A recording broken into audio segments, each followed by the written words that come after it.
Bonjour, je suis Anicette Villet-Sembo. Je viens d'écrire Almoyan, un roman que moi-même je trouve très passionnant et que je sais que vous trouverez passionnant également. La dédicace se tiendra le mercredi 22 juin à l'IFC à Yaoundé à partir de 15 heures. Je vous y attends très nombreux.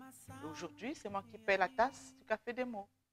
Un mot préféré dans le roman, pas de mot préféré, mais je pense à la belle nymphe aux belles tresses africaines. C'est une expression qui permet à notre héros de décrire la secrétaire dont il va tomber amoureux et qu'il promet de revenir voir à la fin du roman. La retrouvera-t-il? On ne sait pas, mais ça fait partie des mystères du roman, justement. À la fin de ce livre, je ne sais pas si c'est une citation, mais c'est une pensée qui m'a animée déjà même au début du livre. Tout le monde a quelque chose à donner. Tout le monde. Il ne faut pas se méfier, il ne faut pas... Enfin, se méfier, oui, c'est normal, mais pas aller au-delà de... Il ne faudrait pas que ce soit une méfiance. Il faut parfois oser s'ouvrir aux autres et accepter aussi d'accueillir les autres tels qu'ils viennent à nous. Alors, vous me posez la question sur un écrivain. Moi, je vous dirais qu'il y en a deux. Le premier, c'est Louis-Sébastien Mercier, un écrivain du XVIIIe siècle qui a écrit beaucoup de théâtre, beaucoup de pièces de théâtre. Et il m'a fascinée au point où j'ai fait mes travaux de doctorat sur cet auteur-là, qui voulait démontrer dans ses œuvres une vision de la société sans forcément nommer les choses de cette société-là. C'est-à-dire qu'il pose les problématiques et il apporte des solutions à sa façon. Je pense que oui, il m'a accompagné. Et maintenant, pour le travail sur les détails et la manière de raconter, là, c'est Guy de Maupassant. Voilà, l'incontournable dans les descriptions, voilà.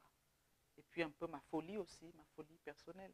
Ce n'est pas un auteur, mais ça pourrait être un auteur aussi. Non, non. Qui m'a agacé, non. Non, non. Les mots qui m'ont agacé, c'est les mots que j'ai retrouvés au moment de la correction avec des petites coquilles. Et là, soit je les ai retirés, soit je les ai corrigés, mais avec hargne, quoi. Mais dire que non, il n'y a pas un mot qui m'a agacé. Non, non, non. À tout moment, à tout moment. Et parfois, j'écris. Moi, je suis enseignante. Je peux avoir une idée dans la cour de récréation et puis je la mets en phrase la nuit. Dès que je me pose, moi j'écris à tout moment. Je n'ai pas de moment particulier pour écrire. Et parfois, je peux ne pas écrire pendant un très long moment aussi. Puis je m'y remets parce que je n'ai pas de contraintes. J'écris par plaisir. Voilà. Et puis, il n'y a pas d'attente au bout, que ce soit écrit ou pas. Vraiment, c'est sans contrainte. C'est ma conception de l'écriture et ma conception de la lecture aussi. Très classique. Et j'agace mes enfants avec ça parce qu'ils me disent, oh maman, pourquoi tu fais si long? Je leur dis, je suis de la vieille école, vous allez souffrir que je vous demande comment a été la journée et que je l'écrive en toutes lettres. Et puis voilà.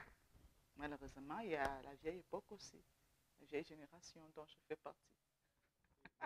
Plusieurs chansons et je sais que ceux qui me connaissent seront déçus par mon choix parce que là, vous me prenez de court et là, c'est quoi? Quand tu chantes, je chante avec toi, liberté. Après, vous allez me dire que une chanson n'est pas ressentie par tout le monde de la même façon. Moi, c'est celle qui me donne des frissons avec des montées, des descentes qui font qu'on a l'impression qu'à un moment, on devient vraiment libre et qu'on sort de sa cage. Et qui es-tu, religion ou bien réalité? Et après, ça se... Non, non, c'est magique. Tout ce que je peux dire à propos de cette chanson. Et vous devrez l'écouter. Je suis sûre que vous la connaissez d'ailleurs.